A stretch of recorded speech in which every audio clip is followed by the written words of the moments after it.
History Talk with Smith Co. Hello and welcome back to History Talk. Today we are going to be picking off where we left off because last time the video was getting a bit long and we said, well, you know what, sure, we just cut the video off, but I think it was badly cut off because, well, it was a bit of a cliffhanger in a way. So basically, before we talked about how Pearse, anyway, so he proposed that schools should be based on, not having capital punishment. Not capital punishment, corporal punishment. Yeah, capital punishment would be a pretty bad thing to have in schools. He also was against the frequent examination system and the limited curriculum. So he turned this dream into somewhat of reality. Obviously, there was no Irish state, so he didn't have the power to change the education on the national front. But he did set up his own school called St. Enda's in 1908. In it, teaching would be mainly taught through Irish, and the students would have the freedom to express themselves and time to develop their talents. At first, it was a success because his friends and family helped with the teaching, and many of the Gaelic League enthusiasts sent their sons as pupils. But Pearse was not satisfied. He was excited by his success, so he moved the school to a bigger house on the outskirts of Dublin. This was a massive mistake. And, to be fair to him, a mistake that a lot of people could make. Costs increased while the number of students fell because the school was further away. By 1912, Pearse was almost bankrupt and had to beg to borrow money to keep his dream alive. So yeah, I would say probably if he'd been able to keep maybe open more schools or something like that, then possibly the entire face of Irish education might have changed. But it didn't. Now, today we have a very poor educational system. It's not that poor. It still educates people, but it just tends to be a little bit discriminatory when it comes to education. It affects people over that are less able. Like myself. Anyway, so up to then, Pearse was a nationalist, but only in a general way. So he was concerned wholly on the restoration of the Irish language, and he pretty much paid very little attention to the old arguments about home rule or republicanism. However, when it seemed likely that Ireland would finally get home rule in 1912, he began to support it. But in 1912 and 1913, his plans for education failed. At the same time, the conflicts between Unionists and Nationalists reached a crisis point. These developments turned Pearse, a language enthusiast, into a Republican. In a speech, he defined his aims as an Ireland not free merely, but Gaelic as well. Not Gaelic merely, but free as well. Here Pearse showed how the two issues, reviving Irish and winning complete independence for Ireland, had become somewhat linked. Which, he was not alone in this thinking. This thinking was formed by the Gaelic League and becoming one of the founding ideas of the Irish state that was set up after 1922.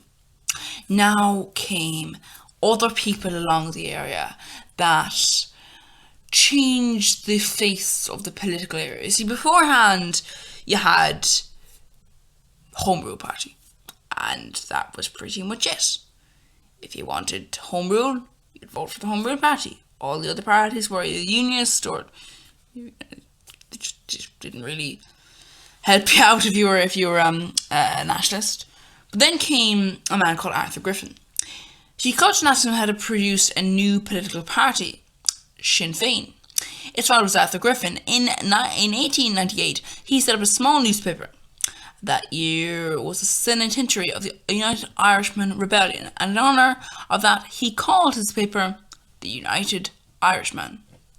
A bit sexist there, Arthur, but you can't have your cake and eat it with that. You can't have everything, I guess, Well, but few actually really can. Sexism is relatively easily avoided, but well, Anyway, getting off topic. So the centenary was aroused interest in republicanism, and Griffith published articles about Wolfe Tone, Robert Emmet, and Thomas Davis, and other early Republicans.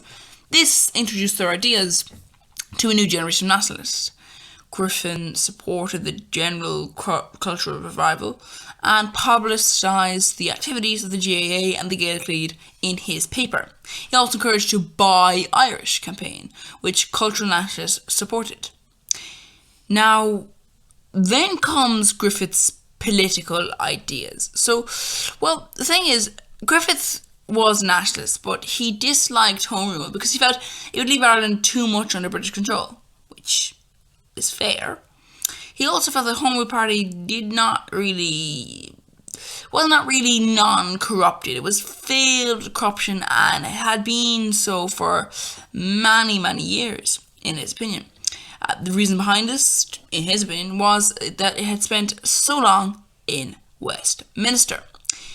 He would have preferred a republic, but he knew that most Irish people would not agree with him there. Republicanism would not have meant if Britain were a country that just handed out a republic to anybody who asked for it, then they might have supported him. But he knew the British weren't going to do that. Ever. Ever. Even in 1920, 1921, they didn't hand out a republic. That was not what they did, because they just didn't want to do that. He knew that.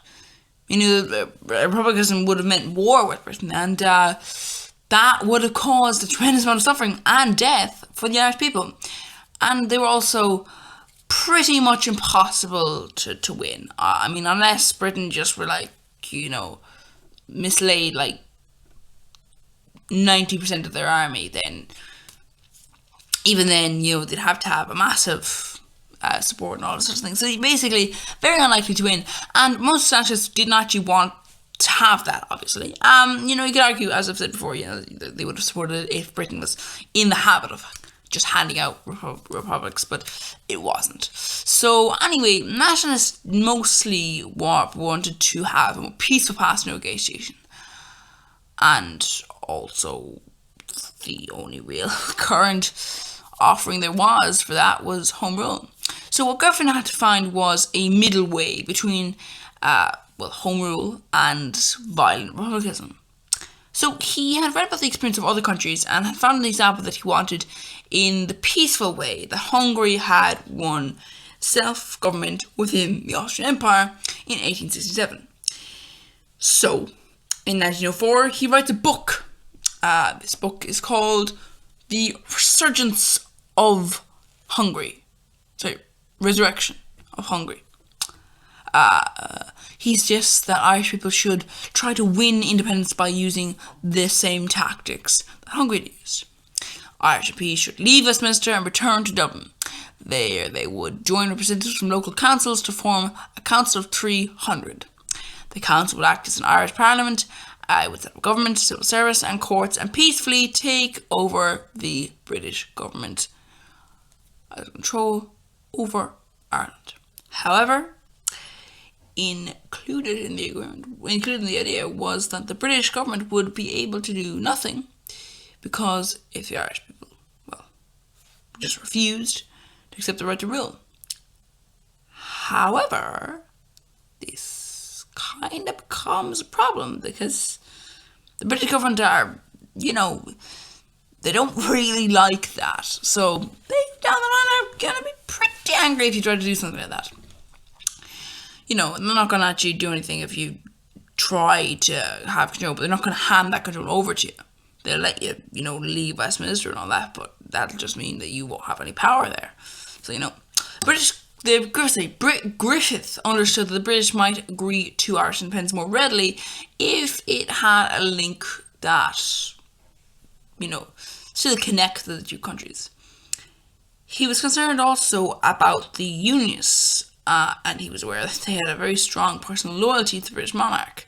For those reasons, he proposed that there should be a dual monarchy, with the British king also being head of state instead of republic, which he would have preferred.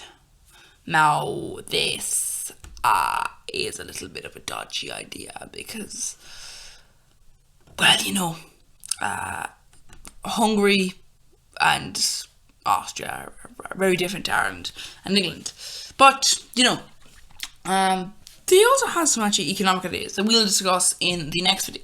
So please do join us then now, and we'll be looking at Griffith's economic ideas. I'm sure we'll get loads of views in that video. So please do subscribe to the YouTube channel, please do other videos, and if you do join us next time or anything like that, we'll see you then. If not, well, bye then forever.